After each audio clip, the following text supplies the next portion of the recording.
Welcome to Rally the Tartans, where ancient echoes rise with every throw, where clans gather, steel meets stone, and the past walks beside us. We're lifting culture, throwing tradition, and celebrating the warriors, the history, and the heart of the Highland Games. I'm your host, Michael Paul Wolfgar Lewis. Let's rally the Tartans. Welcome back to Rally the Tartans. Listen, guys, it sure has been a while. And for those of you that have been with us since season one, thank you so much for your patience. If you're just now joining us for the first time, it's great to meet you. And just know that this show is truly where we try to celebrate the athletes, the clans, the festivals, the traditions, and the people carrying Scottish culture forward every single day. Now, if you've been wondering where we've been, the honest truth is life happened. Over the last several months, there's been career changes, family commitments, of course, coaching responsibilities, new projects, and somewhere in the middle of all that, an entire studio move and rebuild. There were plenty of times that I looked at the actual mess in my house thinking, oh my God, look at these unfinished walls, the boxes, the equipment. And just thought to myself, I've got to figure out a way to get this show back on the air. Now, I didn't want to come back halfway. I wanted it to be better. I wanted it to be bolder. I wanted there to be better editing, better music, better cuts to the athletes, and we're not all the way there yet. But that is something that I have always told you that we are going to continue to work to get there, and I just did not want to miss another deadline. Because Rally the Tartans has always been about more than a podcast. It's about community. It's about preserving a culture that has survived wars, oceans, generations, and time itself. About the athletes stepping to the trig. It's about the clan standing proudly beneath their tartans at their tents. It's about the volunteers who work long hours, setting up the field before sunrise and tearing them down after sunset. It's about the actual families that make these festivals possible. And it's about making sure that these stories aren't lost.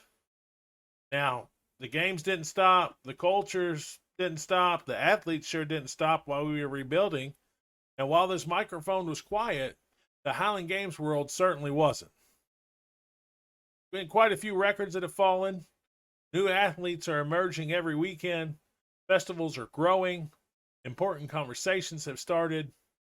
And across North America and beyond, thousands of people have gathered once again to celebrate the traditions that we all care about. Today, we're actually going to take a look back at the first half of 2026 and talk about some of those biggest stories and developments in the games.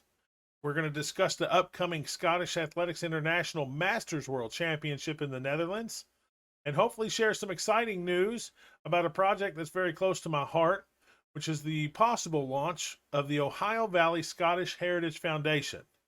Because the Highland Games may have brought us together, but preserving Scottish culture requires more than a single weekend festival. It requires people willing to build something that lasts, and that's what we're going to talk about today. And that's what season 2 is going to be about. Not just where we've been, not where we are today, but where we're going. So whether you're listening from driving to work, training in the gym, traveling to your next games, sitting under a clan tent, or maybe planning your first trip to a Scottish festival, thank you for being here. Welcome back to Rally the Tartans, and let's just jump right into the deep end. I will definitely throw myself under the bus for that slow transition from season 1 to season 2. Definitely had the bright idea of moving into my very own studio in my house. We moved into a new house, was going to set it up, and then bam, had some plumbing issues, and there was a major water leak in that studio. Electronics and water just does not go together. That was the main reason that kind of set us back. And then coaching. Coaching has had a big impact on me this year. I've had more athletes than the program has ever had in one season. When I first started coaching our track and field throws team, we had 8. This year we had 24 athletes training. from freshman to senior. Later today, you'll actually hear from one of my former throwers that came back and competed in his first Highland Games. So that's kept us busy. Our goal this year was to send 4 athletes to state. We've sent 2. So we're halfway there. That is literally some of the biggest parts of why we went dark. Just moving into a new place. I have switched. I'm still in the same field. I've switched companies, and now working for a new insurance agent.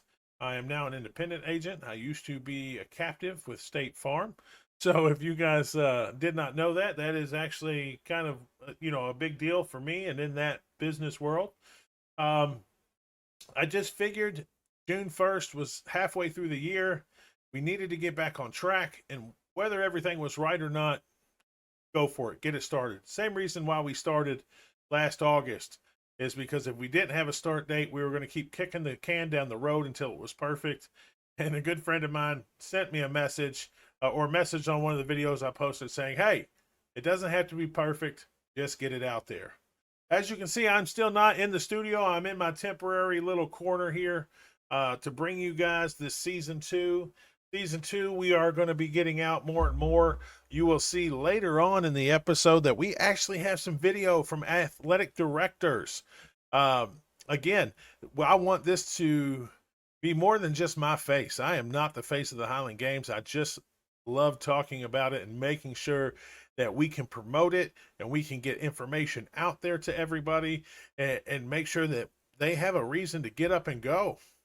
And that's what season 2 is going to be about. Season 2 is going to run until we talk about the Holiday Highlander and Clan Kringle for the December games that they will have. And then we will take December off and we will launch season 3, hopefully live at the Central Florida Highland Games, where I intend to step on the field once again as an athlete coming back from a pretty nasty injury.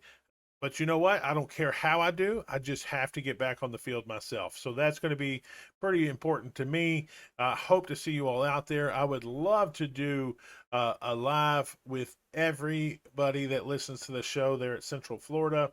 I do not know who the host clan is this year. Can't wait to find out and make sure that we kind of set that up to everybody meet up down there. Now, something I said earlier, obviously, is the games didn't stop. The culture didn't stop. The athletes haven't stopped. We're rebuilding this. We're rebuilding the studio. We still have plans to get it on the road, whether it's a minibus or a school bus or an RV. I'm not sure exactly how to do that. I actually have a sound producer now, works with audio. He's been helping me with some things. I completely bombed the interview process with our guest coming up. I'm using a new program instead of Zoom where I could never get the video right. Now I just got to work on the audio and get that right. So we started season 1 with bad audio on the guest. We'll start season 2 with bad audio, at least on my end. And then we're going to get that fixed because right now we've got a good slate of guests coming up. Today you're going to hear from Mason Stroud, a novice, a newcomer to the Highland Games. We got Clay Buchanan coming up from Clan Buchanan throwing team on the 15th. After that, we're going to jump across the pond and have our very first Scottish athletics with a twist individual on from Scotland. You guys know I'm a football coach as well. He is a defensive coordinator for the Clive Valley Blackhawks for an American football team out of Scotland. So we're going to talk about how we hold up Scottish traditions and we throw for that and the cultural part of that and how America has affected sports in Scotland. So it's going to be a great season 2 for us. I am still sending out invites for the rest of the season. Please, if you haven't got one yet, do not worry. I'm sure one will be coming to you shortly. So let me just kind of talk about something else that's real big as we do this recap, because we've had a great breakdown. Obviously, down in the South, in Florida, their season starts in January. in the Midwest where I am, Indiana, Kentucky. I'm kind of on the borderline of Indiana and Kentucky at the moment. We really don't start till May. Uh, Midwest kind of starts in May. You get more to the southeast, or excuse me, the southwest, like your Texas and stuff like that. It starts earlier. Arizona starts earlier. Out west normally starts a little bit earlier, just depending if you're northwest or southwest. So there's a lot of opportunities there for games all across the country, especially if you're willing to travel. But something that I got to bring up, guys and girls, when I say that, of course, is what in the heck is going on with our mark system? And what I mean by that is our records. When we hit our records, okay? Everybody here, well, not everybody, I guess newcomers like Mason. When I talk to him later today, he's not really a NASGA guy. I brought up NASGA. I was like, hey, are your scores going to be put in NASGA? He's like, well, no, what's that? Welcome to 2026, guys. Now I'm new. I'm new to the sport. I'm 5 years, less than 5 years in, right? Almost at 5 years in, I guess. Uh, no, not even. I'm 2022. Yeah, so I'm not even 5 years in. But I came in on that back end of NASCA when it was starting to crash and people started creating other things. I found a website called Cabermetrics. I have recently, in the last couple months, seen that that's been down and not working, even though I haven't been able to put out a podcast. That's scary. Heavy Athlete is one that you've heard me talk about before if you're familiar with the systems here. And I loved Heavy Athlete. It was very user friendly. And no shade to Al in the rankings for amateur. I love that guy. Threw with him in the Celtic Strong Throwing Club down in Tampa. I believe he's the first person to ever let me borrow his sheaf fork so I could toss in my first games. I just don't see him throwing a Braemar stone 250 feet. Uh, Al, if you're listening and you threw at 250 feet, please let me know what TRT you're on because you were a lot shorter than me, and that's amazing. Probably 25, 27, or maybe 30 feet is probably what you could probably see him throw. So he is not necessarily number one, although on heavyathlete.com it shows him at number one. So I have moved over to a couple different scoring systems. Although I love Heavy Athlete, I'm kind of bouncing between highlandathlete.com right now. And there's another Scottish scores website. And then the Rebel himself, Danny Webster, he's fixing the games a little at a time. Uh, he's working on a score system too. And let's see, what was it called? Yeah, here. NASCA Scores. NASCAScores.com is his, and he's going to be opening that bad boy up. So, trying to talk to all of these athletes, all of these ADs, trying to figure out a game plan. Guys, we really got to get behind one of these folks and put some fundraising in for them. Make sure that they have what they need, not just buying the domain. I own a company as well, a holster company, API patch-ins, all kinds of things like that. Hell, I'm probably not even saying it right, but there's a lot that goes on the back end.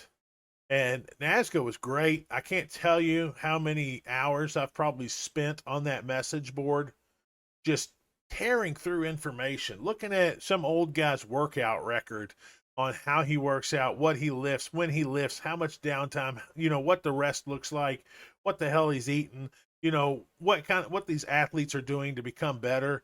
Um, Whoever, and Danny knows I respect him a lot.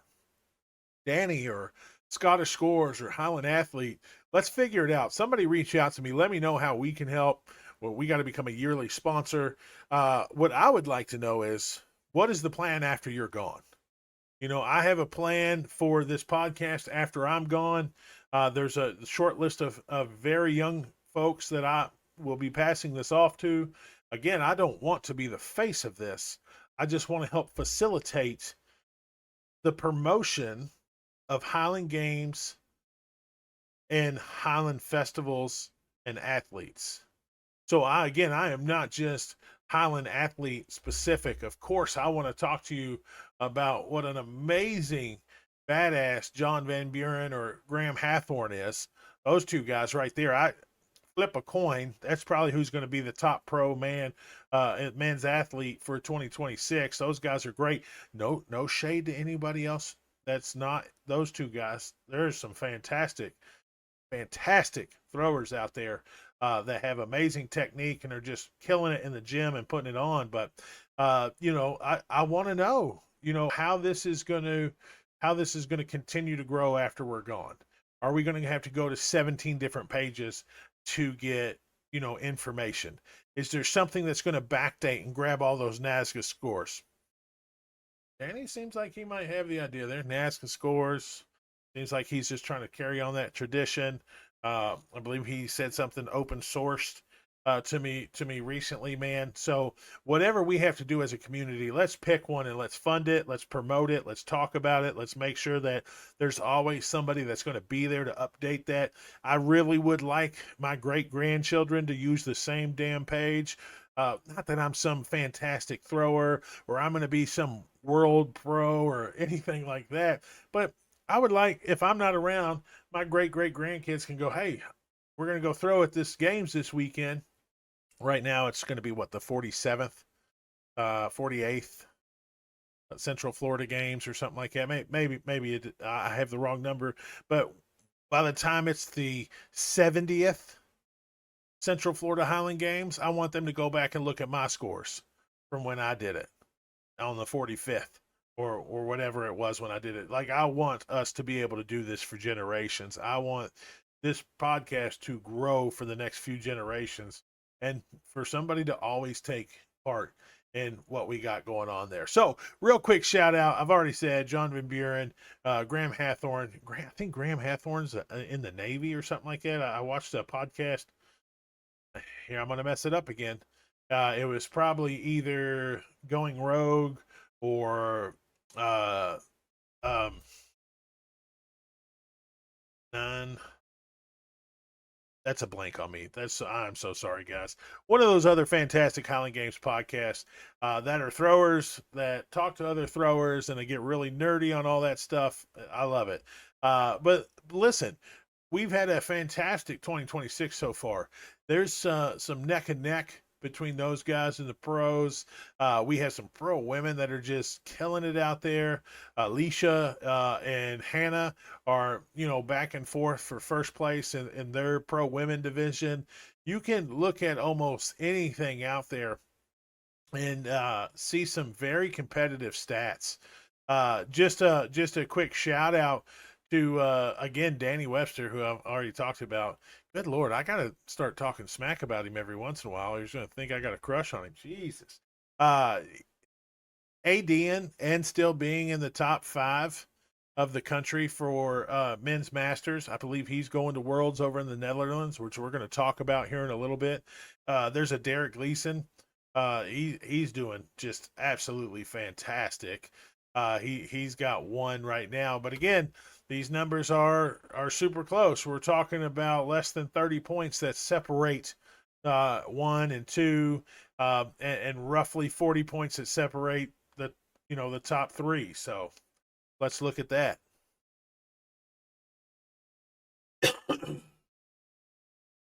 So many folks that have a great shot in the Masters, men. I know as I sit on a springboard for the Scottish International Masters there, that they have some issues getting in contact with folks. And that is just not a good situation, guys. There was a post about it today. I had tried to get it out to as many folks as I could. I know Clan Campbell is a clan that I work with and represent, and I had made sure to get out to them looking for Colin Campbell. Guys, if you're a part of these clan tents, these clan societies, these Highland Games, and you see the Scottish international invites going out and people are not responding, try to find them on whatever social media you may be on, Facebook, Instagram, TikTok. Heck, I don't can't even list all of them these days. Make sure that you're trying to get that information out. I would hate to see somebody miss an opportunity to throw at Worlds. I know it's not going to be super convenient because it's not going to be in Florida, a destination trip like it normally is when it's held over here.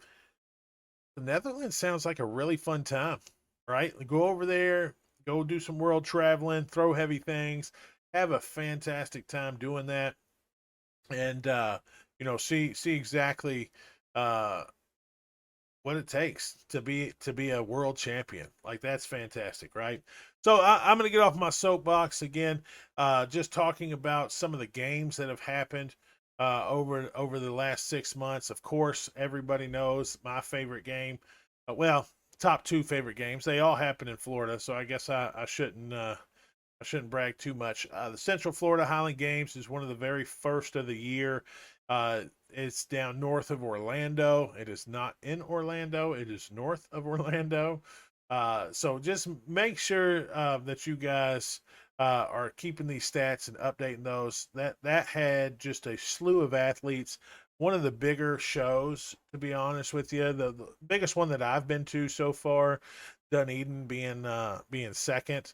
So just that those were fantastic. Again, as far as some of the other games that have happened, we've already had Smoky Mountain uh, down in Tennessee happen.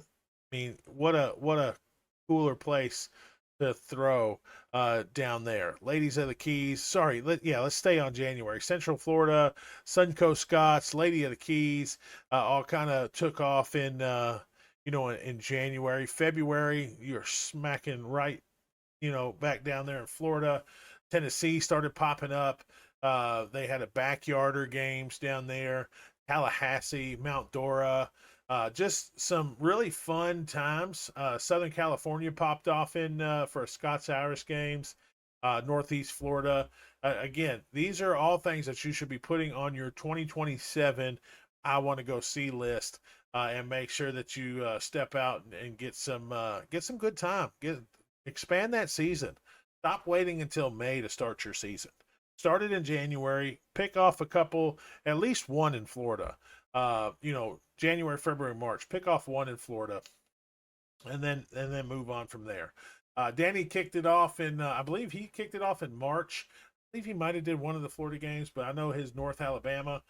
He did one down there in Decatur, which that's definitely in his backyard. And again, we've had some incredible throwers.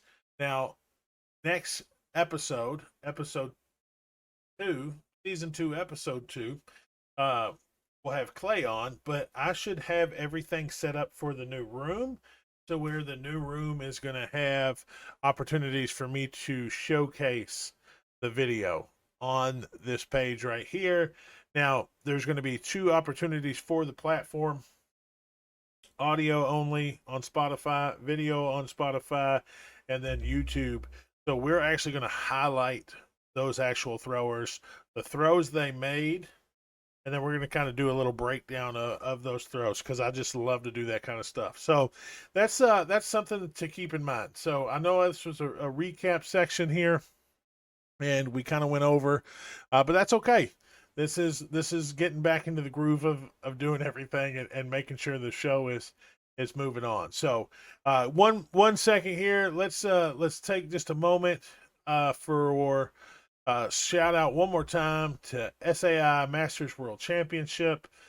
They have sent out third round of invites, and that is super important for you guys to reach back out to them. If you feel like you've deserved an invite and haven't got one, reach out. They might not have your correct email. All right. So again, we're going to talk about a few things here just later in our cultural spot, but we're going to jump right into my guest, Mason Stroud. What a great kid this guy is. He is one of my former throwers at Floyd Central. Our mascot was the Highlanders, so it was a very easy conversation for me to kind of switch from one to the other. And we'll get right into that interview right now.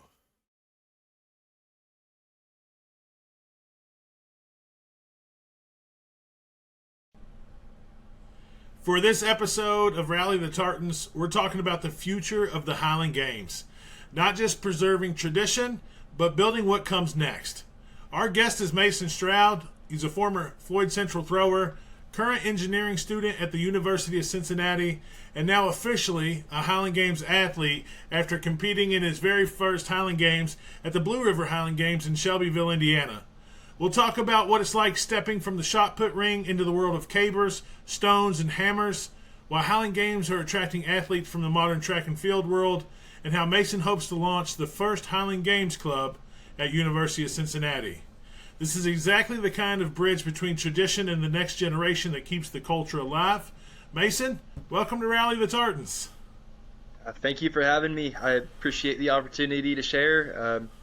So I'm glad to be here. Well, listen, I know a little bit about you, having known you for a few years now. So for everybody out there listening, why don't you tell us a little bit about yourself and your background? Alrighty, so I'm somewhat of a big dude. I'm 6'3", 250. I'm 1 year into college, and in high school I played soccer, and I was on the track and field throwing team at Floyd Central. Perfect. And that's actually where I got to meet you at, was during that throwing team the last couple years there. So it was great to get to meet you. And let's talk about that in a little bit more depth. When did throwing become a big part of your life?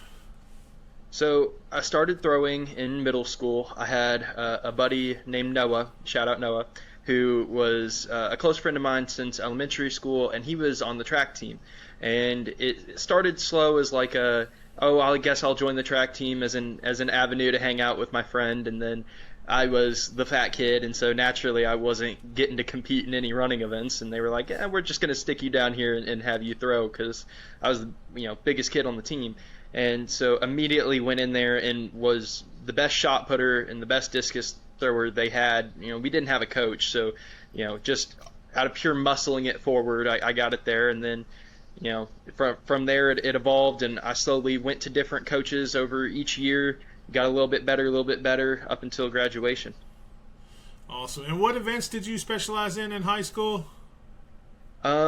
I think I ended up being best at shot put, but throughout my years in high school, I tried a few different things.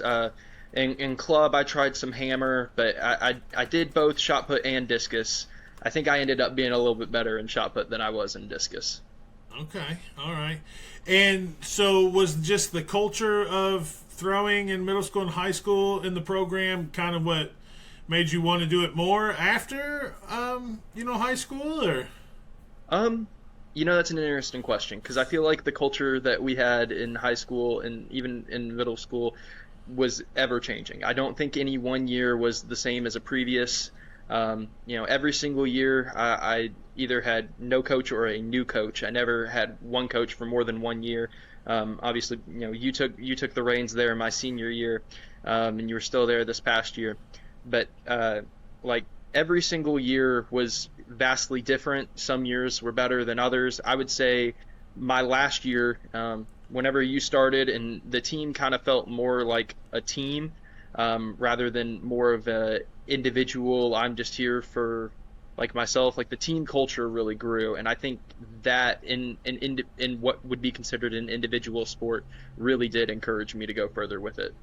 Awesome, man. Awesome. And listen, I was excited to be around, so thanks for that. I'll be there as long as they'll have me. But moving on from that, because it sounds like you were very self-driven and you were pushing your own envelope there to get better. Who were some of the teammates or some of just the people around that helped shape you as an athlete growing up? So a big initial push was one of my dad's friends from high school named Terry. And Terry threw discus in high school, went all the way one state way back in the day, and he gave me my first discus that I had in order to practice with. Did a lot of my initial coaching, And so I owe a lot to the initial sticking with it to him. And then past that, I would say I had various teammates through the years that I think kind of pushed me to be a better version of myself. I mean, early on in middle school, it was a gentleman by the name of Sebastian. You know, it was me and him for shot put, pushing each other and pushing each other. He didn't end up throwing in high school. But when I got to high school, Brock Conrad transferred in, who ended up going to UK and is an amazing thrower. But like being next to him, it was constantly, oh, you need to push yourself further. You need to push yourself to be better. And getting to throw next to him encouraged me to try and bump my own numbers up. He helped me with a lot of stuff early on. And then, like I said, every year there was a different coach, different techniques, different things that I was taught. I think by the time I got toward the latter half of my high school career, honestly, and he didn't pay me to say this, you were the one who I feel like really helped the most in terms of prepping myself for meets and how to be the best thrower I can be. I appreciate that. Totally unexpected. I've heard the Terry story before, so I really thought that's where we were going to go with.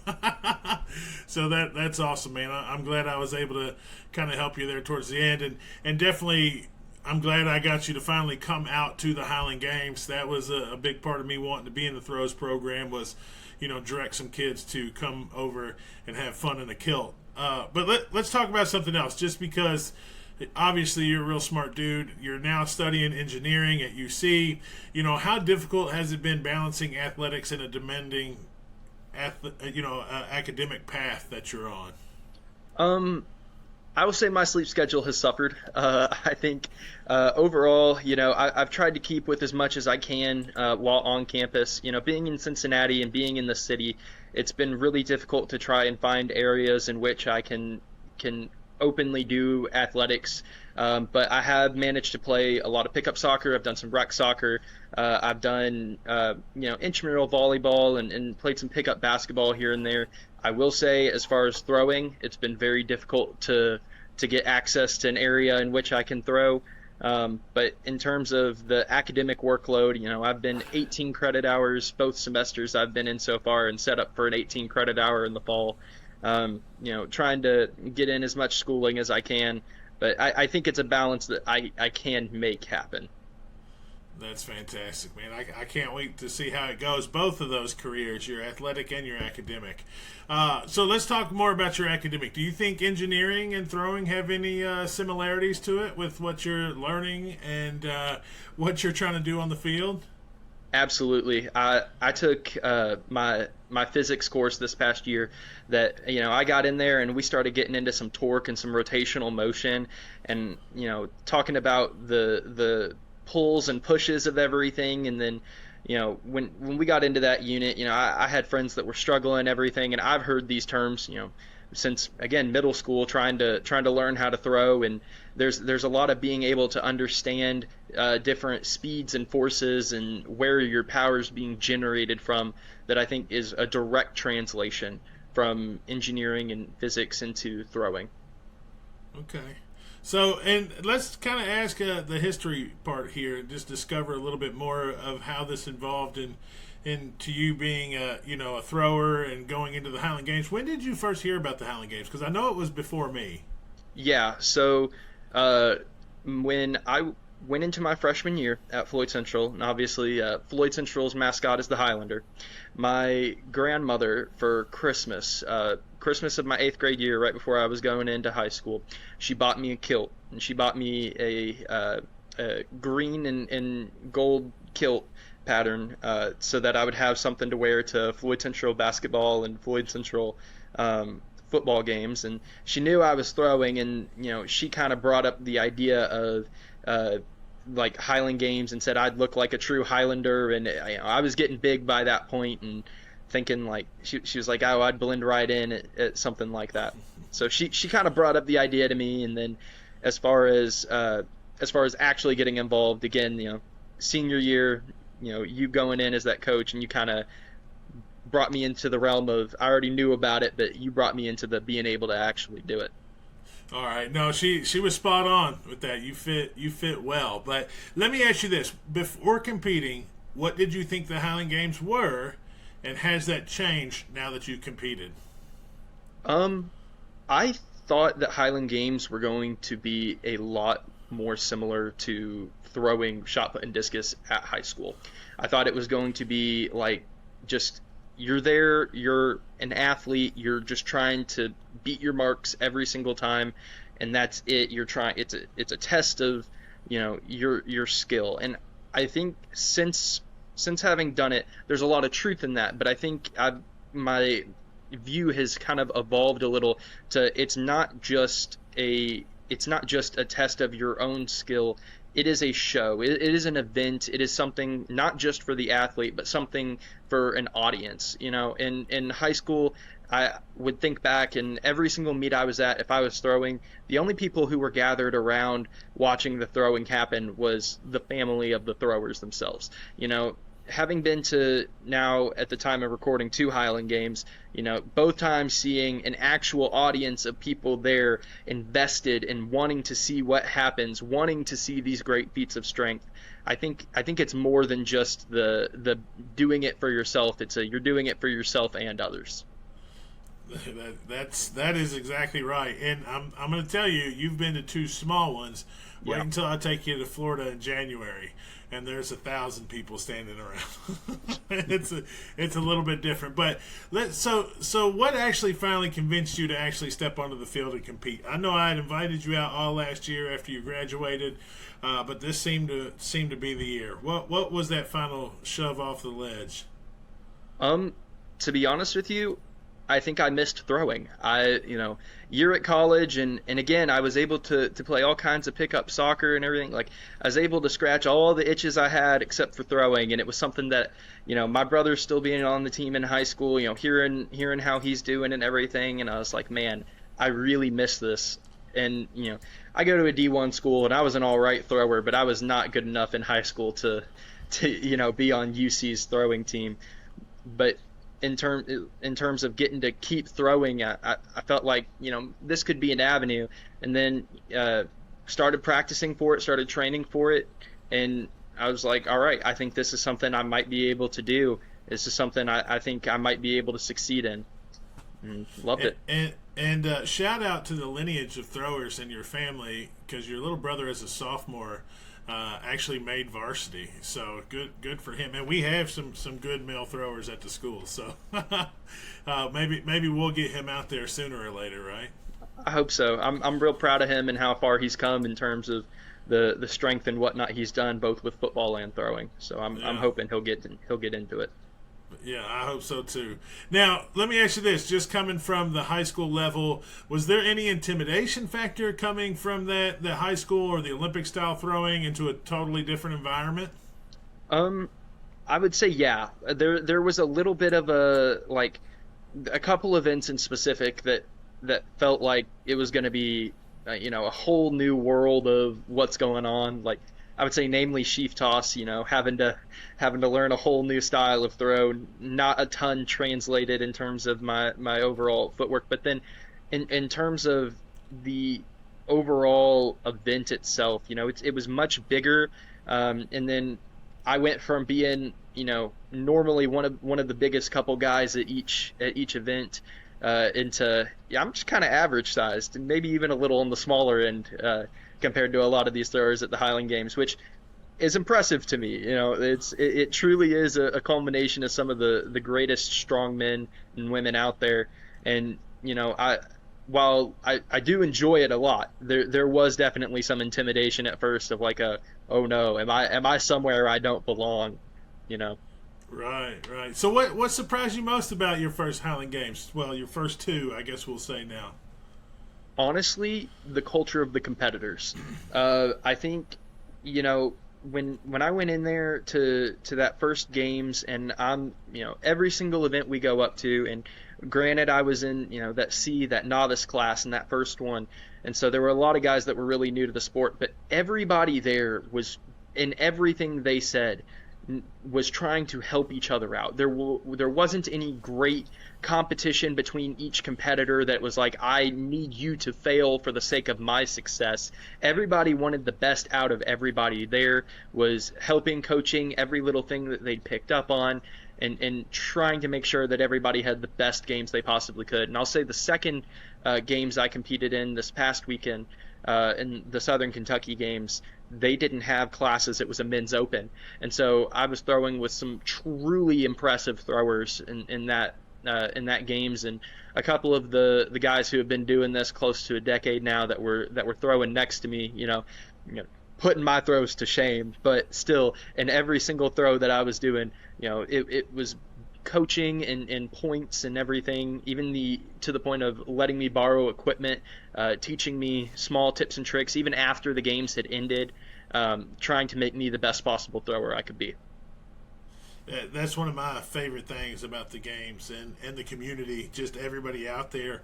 I'm nowhere near the person that should be a spokesman for the Highland Games, and people have been sending me messages. When's the next episode coming out? So I get it, man. It definitely has a camaraderie draw to it. But let's ask you this outside of that, and that might be one of the reasons, but event-wise, what event hooked you immediately? Was it you dominating stones? Was it heavy hammer? Was it the SOB, that is the weight over bar? Is it trying to toss a caber? What exactly hooked you in the events? I would say it'd have to be one of two things. I think hammer is just so fun to do. You get out there and you're swinging it around, and I feel strong in the moment. And it's it feels almost like a natural movement that's like, oh my goodness, this makes me feel powerful. But then, that moment in that first games where, again, and I acknowledge I was with the C class, and everybody's kind of new to the games, but I took first place in Braemar Stone and Open Stone, going from a lot of that shot put background into that Highland Games moment with those stones. And the Braemar Stone was a close one, but I kind of pulled away with a considerable lead in that Open Stone, and it felt good to be like, I'm dominating, felt really good. So which one of those events was way harder than you expected? Of those two, hammer. All of them. Okay. Of everything, honestly, especially after the second games, I would say the caber, because the caber I feel like is the hardest to prepare for, because every single games is going to have a different caber. It's going to be, a different length, a different weight, a different diameter. It's so hard to prepare for that. You genuinely have to be talented enough to work with everything. All of your stones are going to be roughly the same weight. Your hammers are going to be the same weight. Your wob is going to be the same weight. That caber it's a new beast every time you go to attack it. And I got a turn in my first games, and then come my second games, I didn't get a turn. And that was a little disappointing in the moment, but it just tells me that I've got more to practice with caber. I've got more work to do going forward, and it's a challenge, but I hope soon I get to a point where, no caber's too daunting. Right, exactly, and I think that's every thrower out there. Let's kind of dial in a little bit more. Let's pick on my friends up at Blue River Highland Games and kind of go over that experience. Novices out there in Indiana, you might want to listen up. This is one of our first games of the season in Indiana. It's a great location. It's a fantastic venue. But let's talk to you, Mason, about your experience with that atmosphere, what it was like at the Blue River Highland Games for a first-time athlete stepping onto the field. Honestly, I would say the atmosphere was almost comparable to that of like a Ren Fair. Like, getting in there and there being shows, there being like booths and stuff. Like, this was a community event. This wasn't just like some track meet, This was like a huge thing in terms of the community coming and watching throwing. I think that when I got out there, again, and I mentioned this earlier, I was a little intimidated at first, but I get out and I see that open field, and it was almost like a sea of opportunity. Like, I did caber first thing in the morning while it was pouring down some rain on us, and I was a little terrified during that, but we got done with that event, and I was like, okay, this isn't going to be bad. This is going to be fun. And every single event, I was just looking forward to getting to that next one, thinking, oh my goodness, how am I going to do? Your first games, everything's a PR. So I was just thinking, how can I set a bar for myself going forward? How can I genuinely gauge how good of an athlete I am so that I can hurry up and I can beat these as soon as possible? Okay. Well, what stood out to you most about the Highland Games community? Was there a moment that was like, oh, okay, I get why people fall in love with this? I would say that it was honestly the AD and the judges at that games were very, very helpful in terms of I would get out there and I would throw, and then immediately afterward, I get kind of pulled to the side by either them or some of the athletes, and they'd be like, hey, I noticed this, or I would have them film me, and then they'd show me at the end and be like, all right, this is what you're doing here, this is a way to help improve that. And again, that sense of camaraderie of everybody here wants you to be the absolute best that you can be. It really is encouraging, and it really makes me want to come back and do as much as I can. That's exactly right. That's how I felt as well. Now we've kind of already talked about you coming from a traditional track and field background and how the culture of a Highland Games is different. But did anything surprise you about the spectators or the crowd interaction during your events? Honestly, the traveling crowd. I think moving from event to event around the field, having people get up and follow you, and being like, you're the reason why they are here, versus again, and I know, going back to that high school track and field background, and there's only a couple throwing events there, but it felt like most of the audience was there hanging out at the track. It's very few people. I used the phrase a lot in high school that throwing was like the redheaded stepchildren of the track team. And it's just not the case here with the Highland Games. Everybody there they're moving around they pick a group or they pick an event, and they're watching that event or that group, and they're moving around throughout the day. They're truly invested in how these athletes are going to perform. And I would say specifically in the second games, KO Kerry Overfelt did an absolutely fantastic job on the mic and being the announcer, but he would draw heavy attention to specifically when our group got to the caber toss and we were across the field and it wasn't easy for an audience to get to. He was letting them know what was going on, and then it was really causing people to pay attention, because at the end of the day, of the 10 of us that were in that group, only 2 of us got a turn, and only 1 of us got it turned more than once of their 3 attempts. And so it was, everybody was deeply invested in how it was going to go, because there were a lot of times it was close, edge of the seat type performances. Yeah, exactly. And now, how different is that for you, whether you're in track and field and you're just throwing for distance versus throwing for a spectacle and tradition? There's so much going on during your Highland Games throw. Yeah, honestly, I think it kind of combines my favorite parts of both sports I played in high school. Playing soccer, you're playing for an audience there. People are invested in every single element of it, and I love having that for the Highland Games. But I also like the reliance on my own ability and how I'm going to do, and that there's an element of I can look back on it and trace everything down, that if something does go wrong, it is my fault. How can I fix it going forward? There's an element of self-responsibility for every single throw. I can be proud of every single success, knowing that I was fully responsible for that success. And there's a sense of personal tie to every single thing that goes on. So what one event, and I'm sure I know the answer to this, where you felt like your track background just really gave you an advantage? And then on the other end of that, what was the one event where you just realized, holy smokes, I got a lot more to learn here?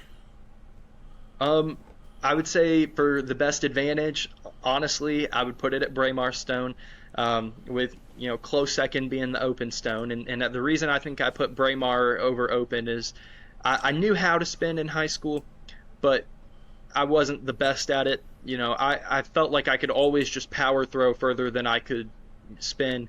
And so I got really good at a power throw, and even with the increased weight, it was borderline the exact same motion getting into that Braemar stone, and I felt like that's honestly why I did so well with it. I knew how I needed to hold it, I knew how I needed to release it and everything. And open stone, while it's closer to a shot put size and weight, having that ability to move within that box, I think is something that I'm going to need to start taking advantage of real soon. I've gotten some decent numbers with it, and I've even gotten a little stronger than I was in high school. I'm pushing that 16-pound rock almost as far as I was pushing that 12. But I know I can get more out of it if I can generate some momentum in those throws. So that's the only reason I think I put the open below the Braemar in terms of my background and how I was going into it. As far as, what's kind of been kicking my butt and what I know I need to work more in, I would say initially my thought was sheath toss. It was just such a foreign concept to me. I went out really early on my first games on sheath toss, and I know I could have done better. In fact, second games I was at, they started the height 4 feet clear of where I went out at on the previous games, and I cleared it first try. I went out, and between the first games and second games I competed in, I put in a little work, in sheath toss specifically. I really wanted to do better in that. Now, flip side of that, the one I know needs more work going forward is that wob. That wob, man, it's insane. That thing throws me, and I'm trying. I really am, and I'm. It's a little disappointing to say out loud, because I've gone out, I've hit 9 feet, but I haven't broken 10, and both times I've gone for 10, put it on a t-shirt. I had the height, and I just didn't have it over the bar, and I know I can break 10, and then I feel like with a little bit of work, a little bit more practice with it, I can get up a couple feet higher than that. Already speaking like a veteran. Put it on a t-shirt.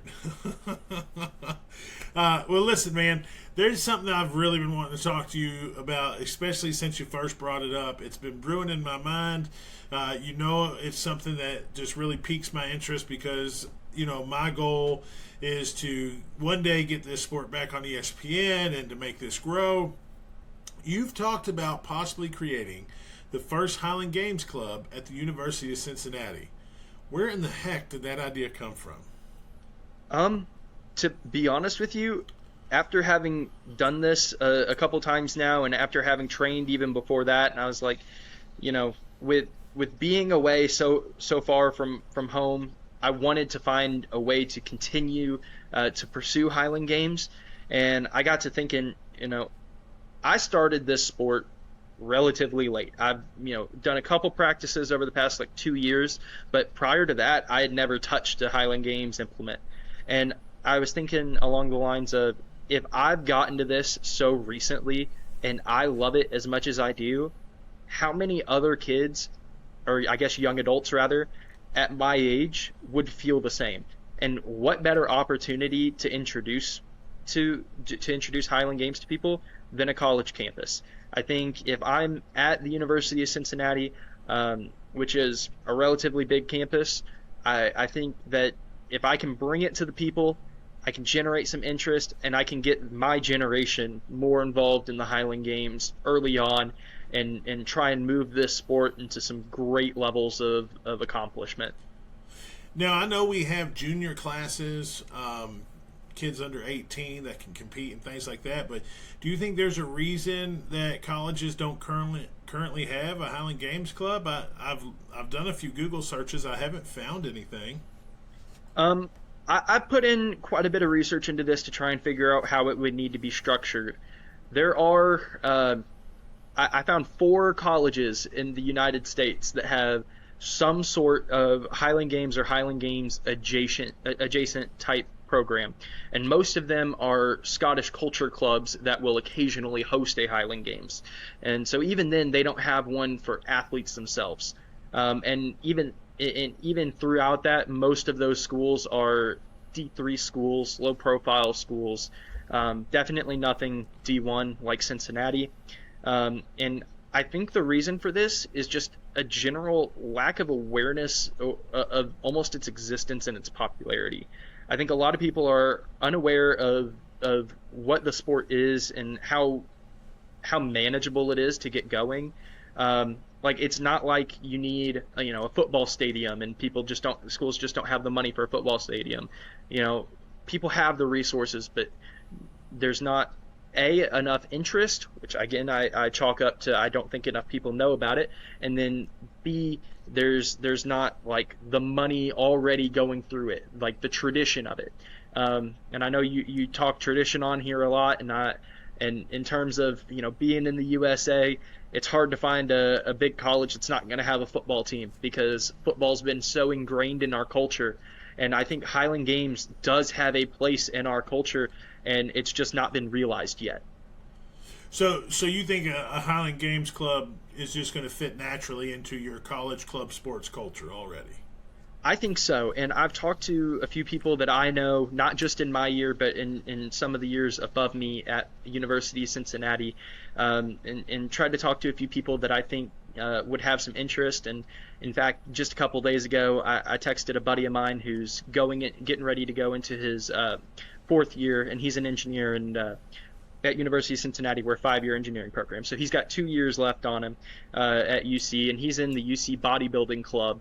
And I made an Instagram post highlighting some of my throws and my first couple Highland Games, and I texted him to ask if he had interest, and he said he was planning on texting me in the next day or two, asking how he can get involved himself, because he loved it so much, like looking at what I was doing, and he wanted to find a way to get involved. A separate friend of mine, when I was getting ready to go to that first one at Blue River, I shot him a text and said, hey, do you want to go do this with me? And my buddy Michael, he was like, yeah, man, this looks awesome. He had no prior practice with any of it.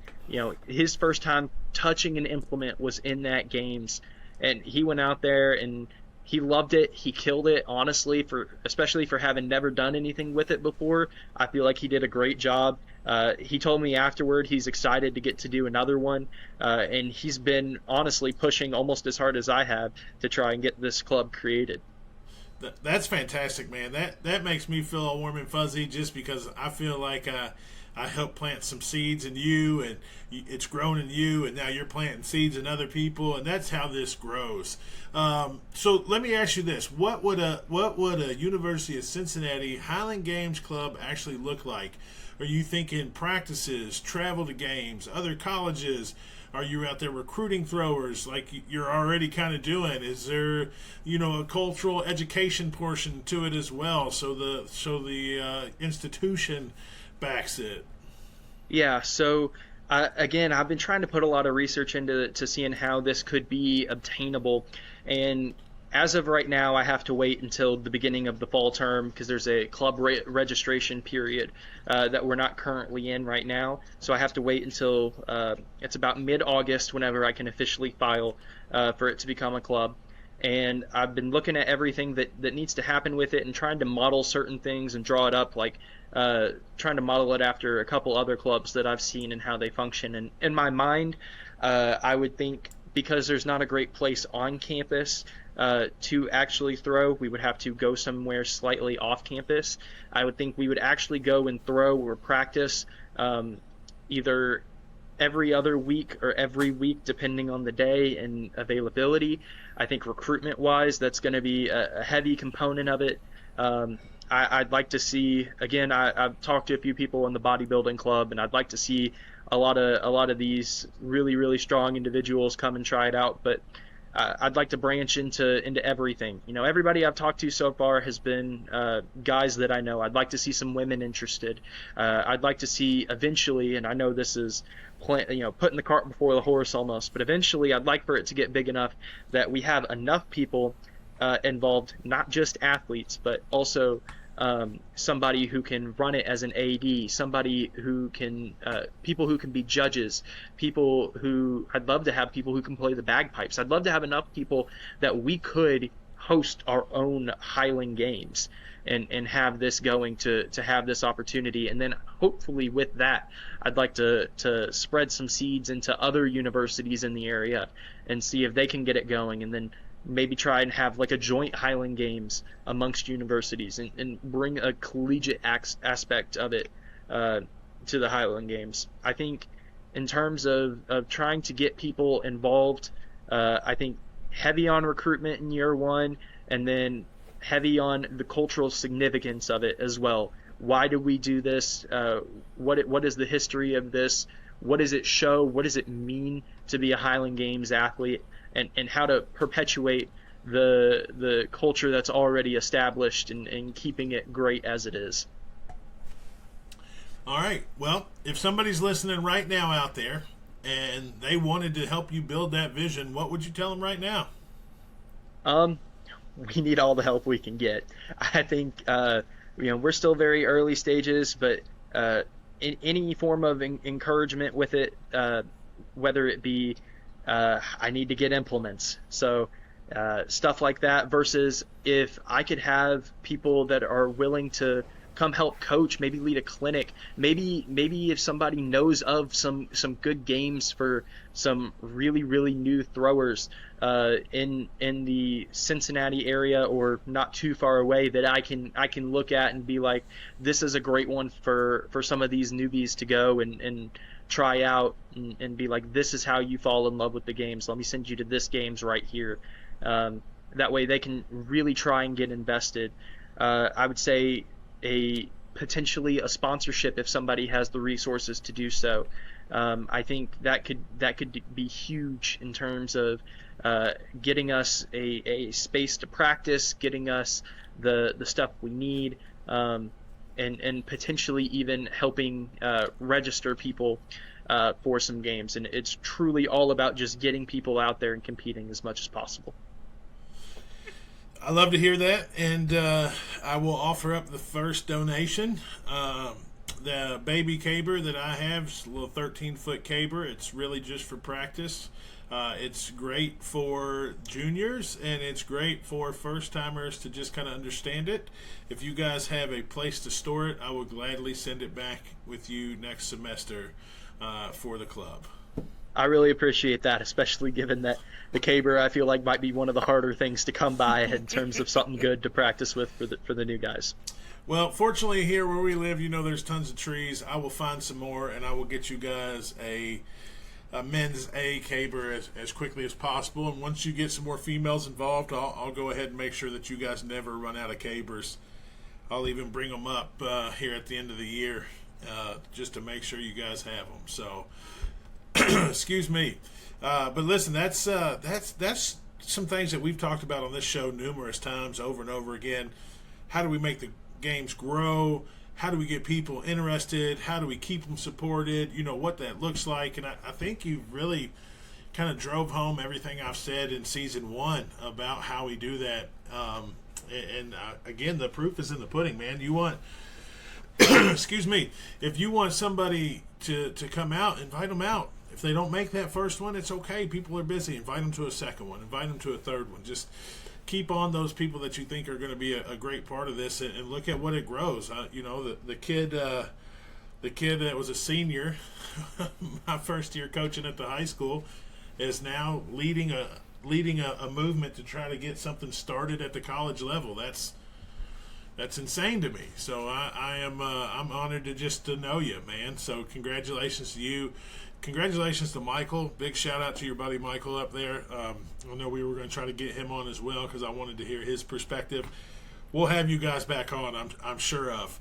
But let's talk a little bit about the bigger picture. The future of the games.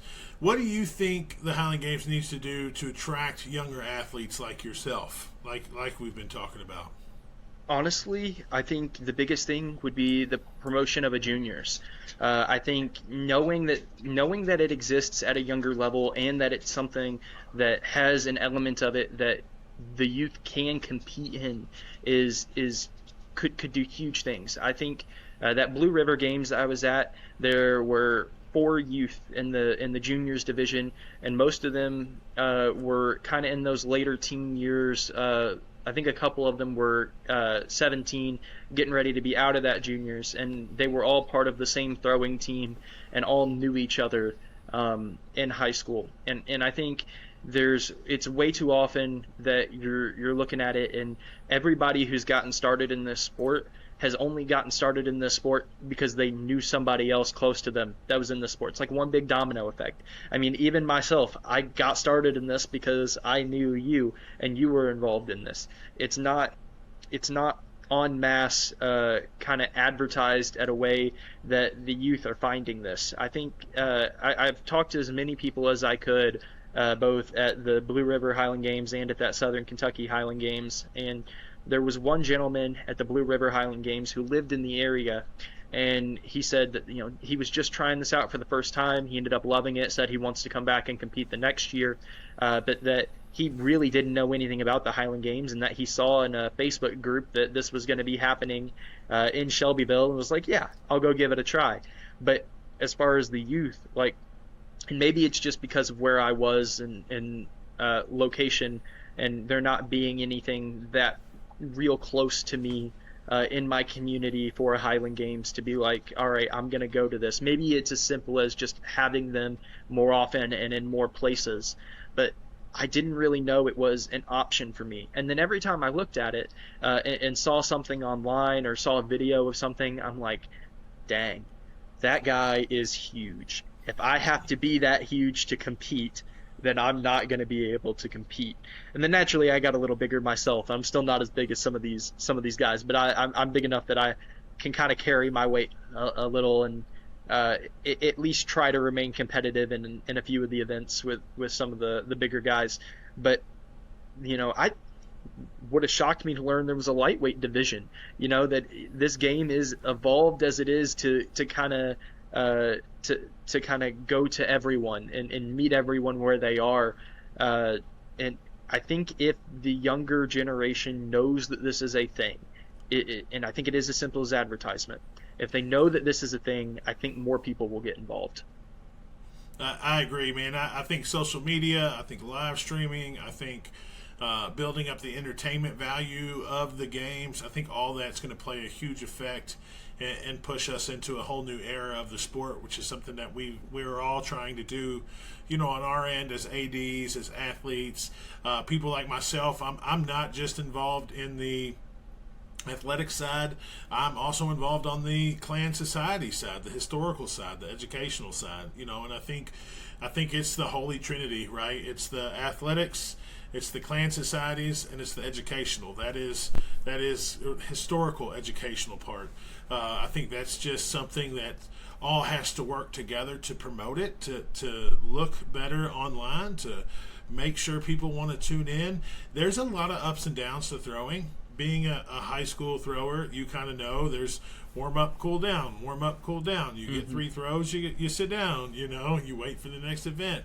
And there's some of that in the Highland Games that your typical athlete or your typical spectator doesn't see, right? If we go to a football game, there's commercial timeouts, there's, intermissions and stuff like that. There's time for you to go to the snack stand or whatever, the concession stand. But the Highland Games is different. It's not a sprint. It is a marathon day. It normally starts at 8 or 9 o'clock in the morning, and it goes until 5 or 6 o'clock at night. It is a long day. So I guess, let me ask you this, man. What would you say to a high school thrower or maybe a college thrower or any younger person considering to try the Highland Games for the first time, but they just haven't jumped off the ledge yet? Just do it. There's no room for cowardice. Don't go out there and hurt yourself, but you jump in to the deep end of the pool. If you don't like it, you don't got to continue. But you get out there, and I promise you, if you have an enjoyment of a throwing background and you get out there, you have a competitive spirit, but you also have a want to get better, and there really is a drive for that, you're going to love it. It's a fantastic culture. It's a fantastic set of events. Honestly, looking back on it in high school, I was always a little disappointed that we only offered 2 events. Now we get to jump into this, and there's 9 events that you get to spend your time working toward. you get real great in one thing, all right, it's time to pick it up in another. We're trying to average out, and even if you suck at one thing, you got 8 other events. That's what I told my buddy Michael in preparation. He got real concerned about a couple of the events at that first games, and he was like, "Man, I don't know how I'm gonna do in this for this reason." I'm like, dude, if you suck at one thing, it's unfortunate, but it just means you gotta put in a little work, get better at it. But you have 8 other events. Even if you don't do too hot in one, you got 8 more. Get out there and try it, and put in the work afterward. It's fantastic. I'd say just do it. Okay, so what about yourself? Just jumping back personally, and we're gonna come back to this episode because I love you and your family. I'm big fans of all you guys, so you're gonna see me in 5 years. Where do you hope to be in this sport 5 years from now? I want to be running with the A's. I want to be in with them, and I want them to know my name, and I want them to know that there is not going to be any first place given to anybody when I'm around. I don't expect to be the greatest athlete to ever grace the games, and I acknowledge that, but I want to be out there. I want to be competing. I want to look back on my numbers now and be like, oh my goodness, I cannot believe that there was a time that I was putting up numbers that low. I want to stay involved. Honestly, I want this club at UC to take off. I want it to grow. I want there to be a dozens of people that through some way, shape, or form I have brought into the games. Heck yeah, man. And I guess with you saying that, what event do you want to most work on to improve? Like which event do you want to master? Oh my goodness, if I could get this wob down. Oh, I know there's a lot of lifting that needs to be done, a lot of form work that needs to be done, but I get it. I get that weight swinging, and it starts to move me, but on those times it doesn't. It feels good. It feels almost natural. I think outside of that, because wob's going to have some limits for me. I think more short term, that lightweight for distance, I feel that I've got some power to put into that, and I just got to figure out how to do it. I'm trying to practice a double spin with it and trying to really get that thing out there. But I think that one is going to be next up on my priority list of I really need to start knocking this out of the park because I know I have the potential to do so. Heck yeah, I believe you do. All right, so real quick, just for fun, of course, dream scenario, if the Highland Games explode nationally, what would that look like? What are you hoping that looks like in the next 5 years? I want the next set of high schoolers, and I still stay in touch with a lot of the people I knew in high school. I'm not very far removed. I want those people that I know to be wanting to compete in the games. I want Highland Games to be common knowledge. I mean, I started a job this summer and I requested a Saturday off to go compete in the games, and when they asked why I was requesting off and I said what it was, they didn't know what it was at all. I went back that Monday following and showed some videos, and they were like, this is so cool, this is so impressive. And I think if we could make the Highland Games like a household name, maybe some athletes become a household name, I think that would just be so wonderful for the sport. It's hard to put into words. Yeah, no, I absolutely agree, man. I'm right there with you on that. So let's we're about to finish up, man. Let's just do some rapid fire some more fun questions because that one was pretty fun. Favorite Highland Game event so far? I would say Braemar Stone. Hardest at that event? First games. Hardest event, it's gonna be Wob. Here's my favorite, most painful event. Also Wob. My back is not liking it. Not at all. Do you have a favorite thrower so far that you follow? Like in general or for Highland Games? Give me either or both, whatever you want. I would say in general, I love watching videos of Ryan Krauser. I always have. It's beyond impressive. And then for Highland Games, I don't know that I've got a single individual yet that I've just been hooked on, but I've been trying to watch videos of some people throughout. I'll pick a favorite. Next time you have me on here, I'll have one. Okay, all right, perfect. Favorite pump up music before the games? I listen to a metal band called Avatar before every meet, before every games, before every anything. My go-to start is I put it on "Hail the Apocalypse" by Avatar, and then I let it autofill and suggest from there.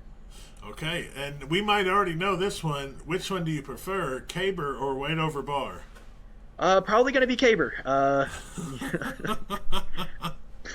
Yeah, we already know. Wob is the Wob for sure. All right, kilt tartan of choice. I wear the Irish National. I've got a lot of family that goes back to it, but it's the first kilt I ever had, which was completely coincidental. It just matched the color and pattern of my high school mascot, and I got it and I love it. I'm real happy with it. And best post game meal. Got to be buffalo chicken of some sort, whether it's wings or a sandwich or a wrap, whatever. Just as spicy a chicken as I can find. All right, and one word describing your first Highland Games. Oh no, it's supposed to be rapid fire. Um, I would say exciting, but that's only because I'm struggling to come up with a word that enticing. I would say enticing. You know, Enticing. Okay, we you, can go you with that. you texted me I think the day after and said how sore are you, how you feeling, you want to do it again, and I literally could not wait to get into the next Highland Games. Signed up for one that day for 2 weeks after. I again fell in love with it. Want to keep doing it. Well, Mason, we are going to close on that. I cannot thank you enough for coming on the show. Ladies and gentlemen, that's Mason Stroud, an engineering student, a former Floyd Central thrower, and one of the newest athletes stepping into the Highland Games world. And honestly, that conversation is exactly why the future of the games is exciting. Young athletes are discovering this culture, bringing new energy into it, and realizing the Highland Games don't have to stay stuck in the past to honor tradition.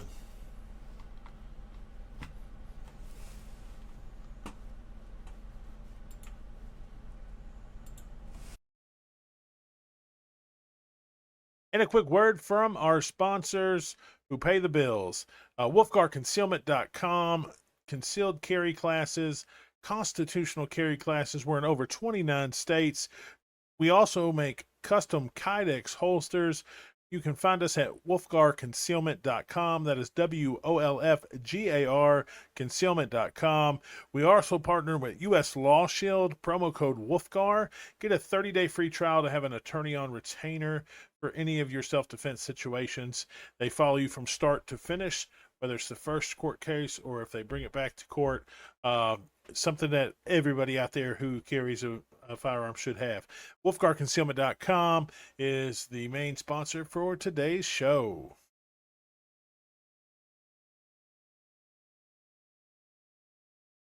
Now, quickly just coming out and talking about some follow-up games that are upcoming. Listen, guys, I'm about to show you how this should be done. I'm going to talk about a couple coming up, and maybe I need to start sending out emails with these examples ahead of time to the ADs to give them time to reach out to us, which is probably going to be the way to go. Coming up at the beginning of June, of course, everybody's Georgia Mountain Scottish Festival is going to be kicking off June 6th this weekend. New Jersey has a Ren Fair and Highland Games. Garrett County out in Maryland is going to have a Celtic Festival. Abe's Ancient Athletics is a premier Midwest Highland Games and Strength Expo that they're having out there in Springfield, Illinois. And then my birthday weekend. Yeah, buddy. There's going to be coming up a couple Carroll County, also in Maryland, and then there's going to be another one up in Munford, New York. And then, of course, the wild and wonderful West Virginia Celtic Festival. Love those guys and what they're trying to accomplish out there June 20th. Not to go unrecognized. Out in California, the California Celtic Festival is going on in Placenta, which is, I believe, northern Orange County, California, June 20th. So you can go and check those out. But real quick, we're going to cut to the clip on exactly how this should be done. Shout out to Danny Webster and KO for shooting promos for their upcoming games. And you watch that. And then right after that, we're going to get into a quick historical topic. Maybe not historical, cultural segment is what we'll call it for this show. So check this out, guys. You hang tight. Look at this. And then we'll be right back with you. Hey everybody, I'm Danny Webster at Backyard Rebellion Highland Games. If you want to get in the Highland Games in the Southeast, go to my website at backyardrebellion.com. I run 12 games a year, all the way from Georgia to Louisiana to Tennessee to Florida. So go to my schedule. I got games coming up in September and October. We've got a couple of games in the summertime coming up, but most of our registration's closed for those. But come on out to Clayton, Georgia, charity game for Place of Hope Children's Home at the end of September. Register for that at backyardrebellion.com. If you are in the Mississippi, Louisiana area, the very next weekend we'll be in West Monroe, Louisiana, and the weekend after that we'll be in Jackson, Mississippi. So go to the website, sign up, and I'd love to see you out there. New athletes are welcome. Perfect. All right, guys, I want to tell you about Eminence, Kentucky, September 20th, 19th, somewhere around there. It'll be on a Sunday. Amateur sign-ups, I'm going to have it up on my Facebook page very soon. You guys will just contact me. I can get you registered. It's a beautiful PR field. We do our Masters National Championship there on Saturday. Legends, you guys want to come out, help with that, come back on Sunday and throw. But I promise you, you are going to hit a PR on this field. Hope to see you there.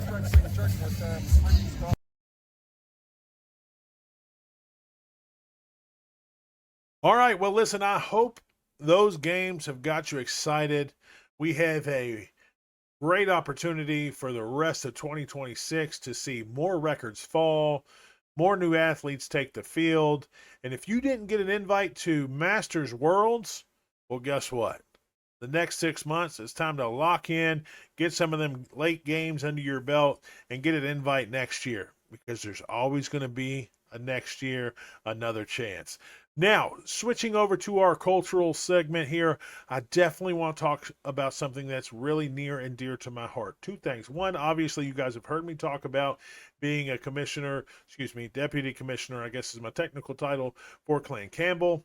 They have an awesome opportunity with the Clan Campbell Educational Foundation. But I have really been thinking about the differences from when I'm in Florida. I also have a spot in Florida, of the differences between Florida and the Ohio Valley. The Ohio Valley is where I grew up. I grew up in Kentucky. Kentucky is my old sweet home. And the lack of games. Listen, I've talked about it since day one that I really wish we had more games and more opportunities and more festivals to get to. You know, within 2 hours in Florida, I can hit a few different games. I have my choice. And most of the time it's, 30 or 40 minutes away. It's not very far at all. In Kentucky, your closest game, or if let's say you live in the metro area, Louisville Metro, right? Your closest game is almost 2 hours away, right? Depending on where you live. Eminence, Kentucky isn't too far out, probably about 40 minutes to an hour, depending on traffic. The wonderful Southern Kentucky games that just competed for I believe their second year.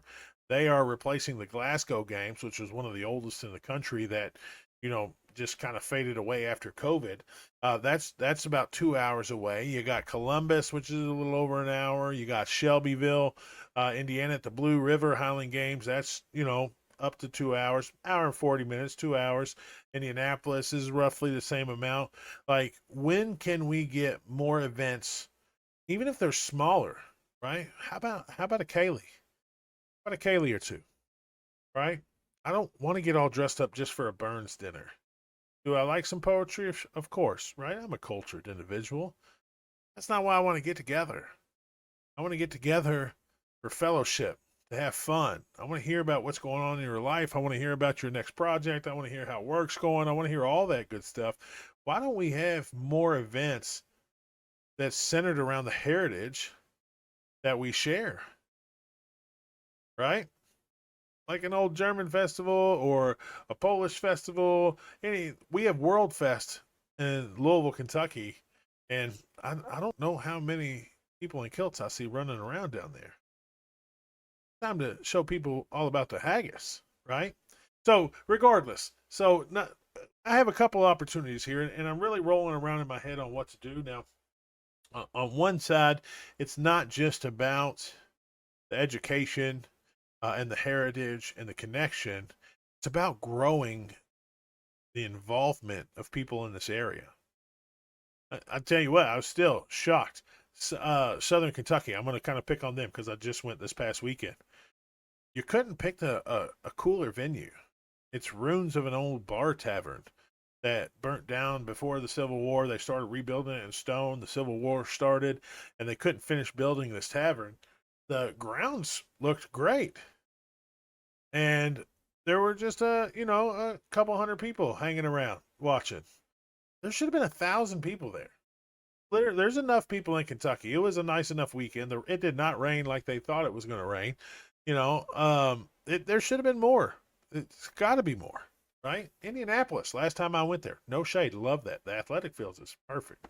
The athletic director there, former, I guess they retired, were great. They ran a great games. Again, maybe only 100, 200 people watching in Indianapolis. Big opportunity there to get more people involved, right?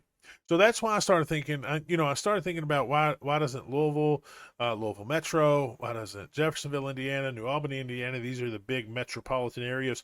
Why don't we see these Highland Games in big metropolitan areas like we do in Florida? And to be honest, you've heard my interview with KO. He's the godfather of Kentucky Highland Games because he's the only one doing the work. Excuse me, him and Mel. And I know they have a lot of other people doing work. But when I see a Highland Games, those are the two people that I see putting in the work for the Highland Games. Where's the structure? Where's the infrastructure that are helping them build that out? Kerry should have a games every weekend.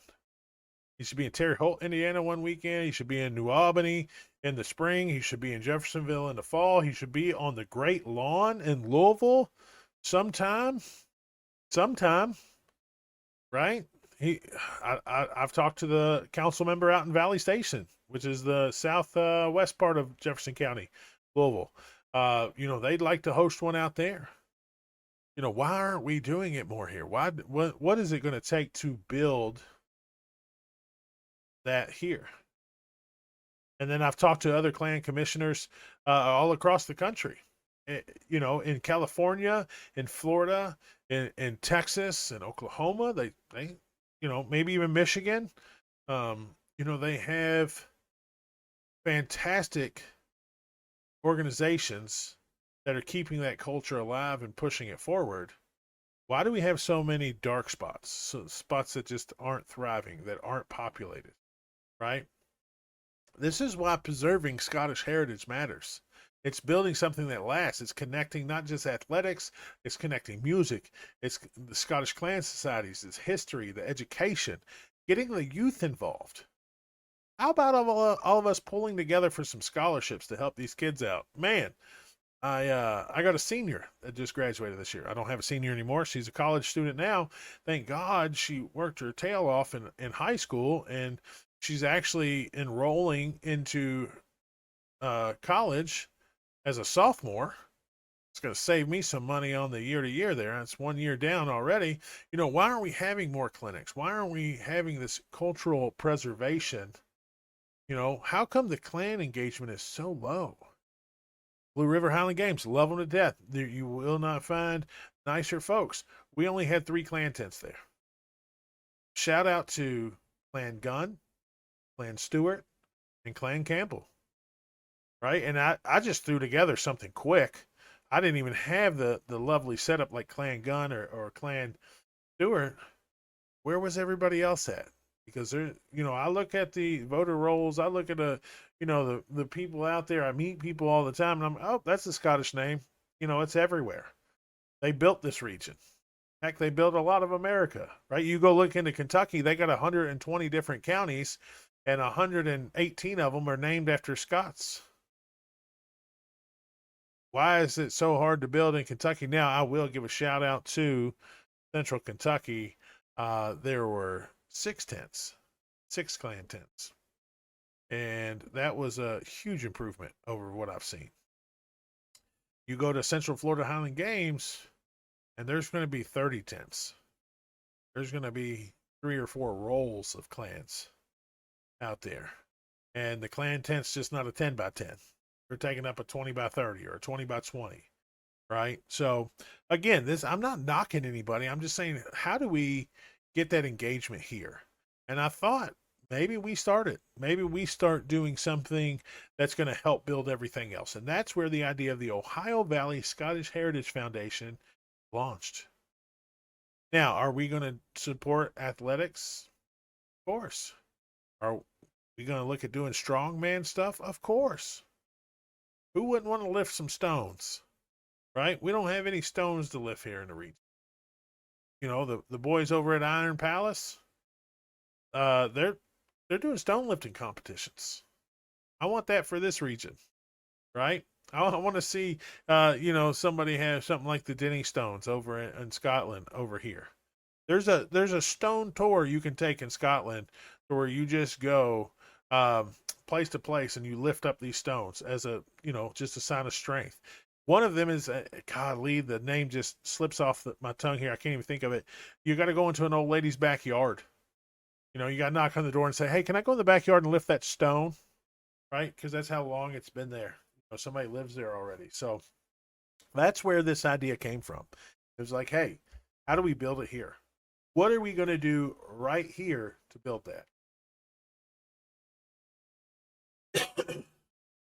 It's got to be done, right? And let's focus on engagement first, right?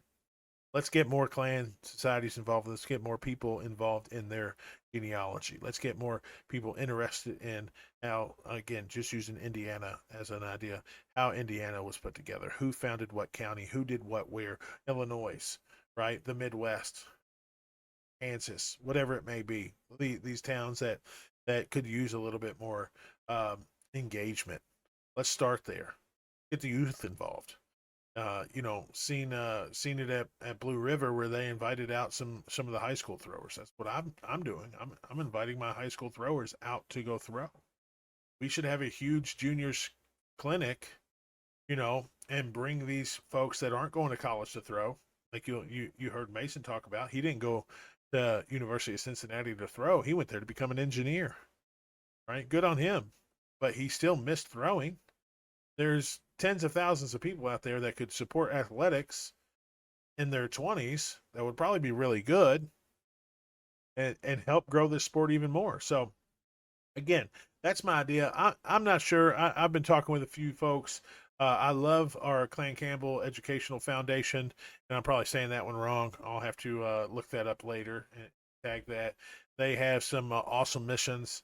I'm talking with a few folks, all around the country about the Ohio Valley Scottish Heritage Foundation, what that would look like. If you look at a map and a blueprint, that's going to be parts of Kentucky, Indiana, Ohio, a piece of Pennsylvania, a piece of West Virginia. That Ohio Valley region is pretty large, and there's not a lot going on for Scottish heritage, for the Scottish culture, for engagement in that region. And I think, if I could do something to help that, then I'll do that.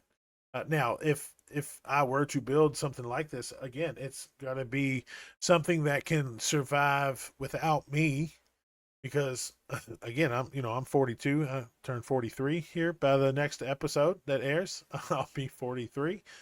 So it's something that I think about. I don't want my name on it. I just want to do some of the legwork to get it going so everybody else can take it and go from there. So you've heard us talk quite a bit today, about how things live even though we're not involved, how things are going to last for a lot longer than us.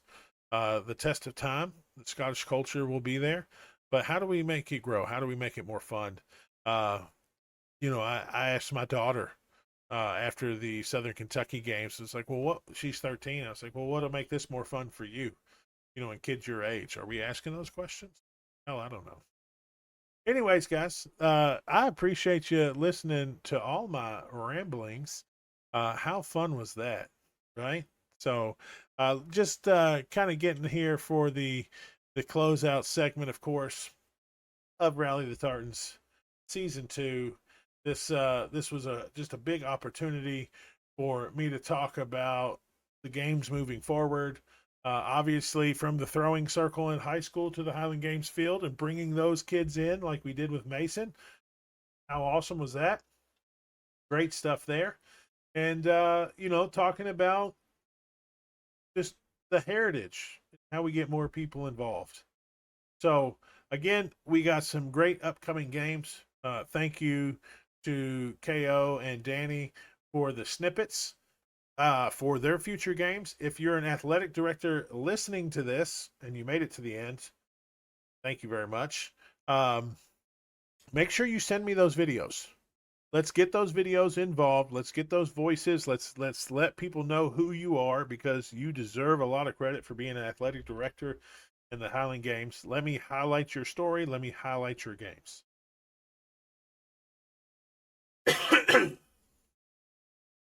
We do have some great upcoming guests coming up for the next 2 episodes, and I'm just going to drop those so we can start building a little bit of excitement.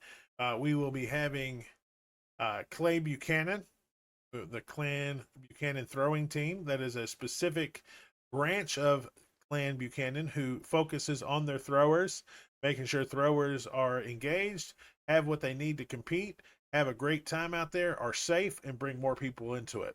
I think every clan out there should have a throwing team or a specific group that nurtures those throwers, right? We're going to be jumping across the pond and talking with Mr. Mark McCollum, who is a defensive coordinator for an American football team in Scotland. How cool is that, guys? We sit here and we do the sports of Scotland, and now we are going to be listening to one of these guys talk about American football over there. If that's not cool to you, I get it. It's cool to me because I'm a defensive coordinator for a local high school football team whose mascot happens to be the Highlanders. Go Highlanders. So, just want to make a big shout out to all the faithful, all my family, my wife and kids, for putting up with my craziness, going through all this. We just can't thank you guys enough for the support. And for anybody that wants to get on the show that hasn't got an invite, reach out to me. I will find a place for you. We are going to get this off the ground again, make it better, make it more entertaining, and make sure that this show lasts for a really long time. So I appreciate you. Again, the show just isn't about throwing things. It's about carrying that culture forward, and we can't wait to hear from you. Let me know how we did. You guys have a good one.